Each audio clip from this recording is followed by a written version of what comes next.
Hey, this is Buck from Outdoor Access, and we just finished up an urban archery hunt. And for those of you who have never heard of that before, it's something that's not unique to Virginia, but Virginia does have the longest deer season in the United States as a result of urban archery. What it allows you to do is start hunting as early as the 1st of September and hunt all the way through, in some counties, until the end of March, and actually in some counties until the end of April. So urban archery is a great way to both get out early, and if you haven't had much success during the general season, to tack on a full 90 extra days to your season to be able to help fill the freezer.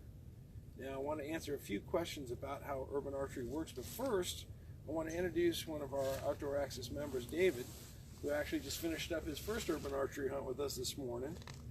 We're out at a property here in Chesterfield, Virginia, and so tell me a little bit about your impressions on what it was like, David. It's a great property.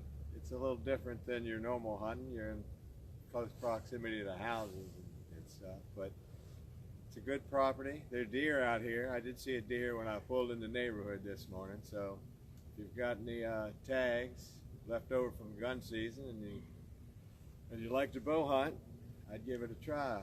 I'll be back. Yeah, and one of the things that David mentioned is absolutely right.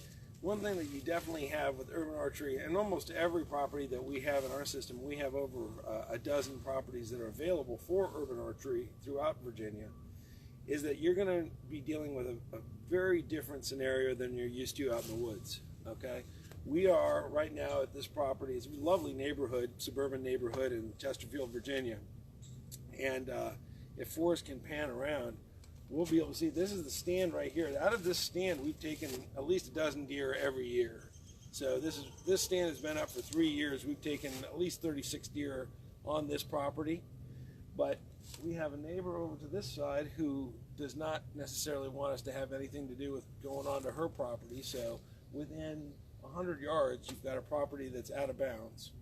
We've got another property to this side that is similarly out of bounds.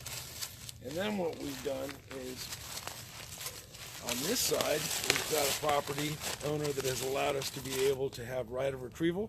They don't want to have people necessarily on their property hunting, but if one of our hunters was to take a deer and it expires over on that side on their property, they'd be more than happy to have somebody come up there without needing to get extra permission to be able to retrieve it. And then, you can't see it here, but on the other side, we have a whole nother property that is allowing our members to be able to go out there and actively hunt. So all of these within what would be a block have a lot of different opinions about and engagement with our program.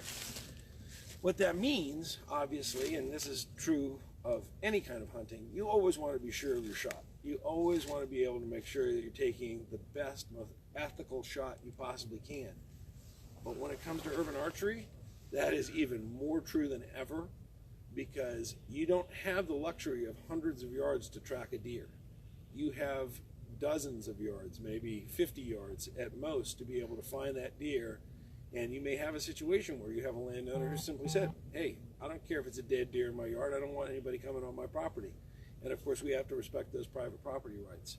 So that's one of the reasons why, even though I've hunted with a compound bow for years, when I'm doing urban archery, I almost exclusively use a crossbow, and that's just a testament to my skills. I know with that crossbow I can put a shot that's going to take that deer down as quickly as possible. If you're proficient with a compound or a recurve, by all means use that. So it's not a crossbow debate, but it is about proficiency. Make sure that before you come out on one of these properties, that you're going to be able to put that arrow where you need to put it to put that animal on the ground as quickly as possible. Another thing is, most of these properties aren't going to allow field dressing. So you need to be in a position where you're going to be able to recover that animal and take it someplace else and field dress it off-site, because again, we're living here in a very suburban neighborhood. And as David would attest, it's a very different environment. This isn't the quiet of the woods. We have school buses picking up kids. We have recycling getting picked up. We've got air conditioners coming on. So if you're thinking you're going off to the quiet respite of the woods, urban archery is not going to give you that kind of an experience. But there are a lot of deer in here. And from that perspective, it gives you two things. One, that extended season. Two, while these deer are smart, and in fact some people would argue these are the hardest deer to hunt because they're so attuned to human behavior. They certainly haven't been chased by dogs. They haven't had anybody shooting at them with a gun. So from that perspective, in some ways they hide during the regular season in these suburban neighborhoods, and that gives you a great opportunity to come out and harvest one with your bow. One of the things that most people don't recognize, though, is that while both of us are in camo and whatnot, because how we were hunting today, in a lot of cases, these deer are very, very attuned to their surroundings. The only way they can survive in this kind of a neighborhood is because they know every stick and every bush. So when all of a sudden there's a new bush in their way that's a hunter trying to stay concealed, they're going to notice it and they're going to react to it. Whereas they're used to humans. That's one thing that you really don't have to worry about in here is, a lot of the issues that you have when you're out in the woods, like scent control, they're surrounded by human smell all the time.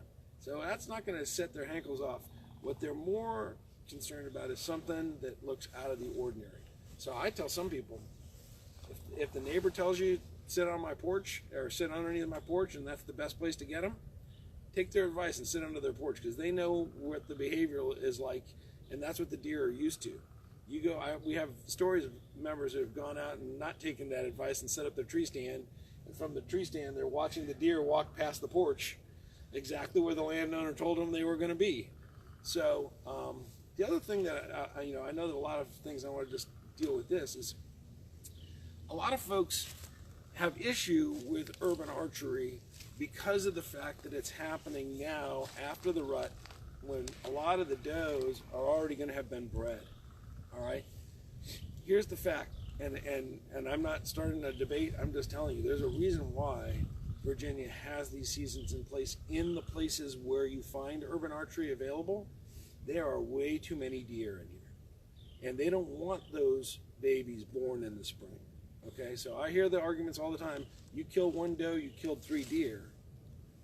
That's exactly the point. This is about deer control. It's about keeping the deer in check.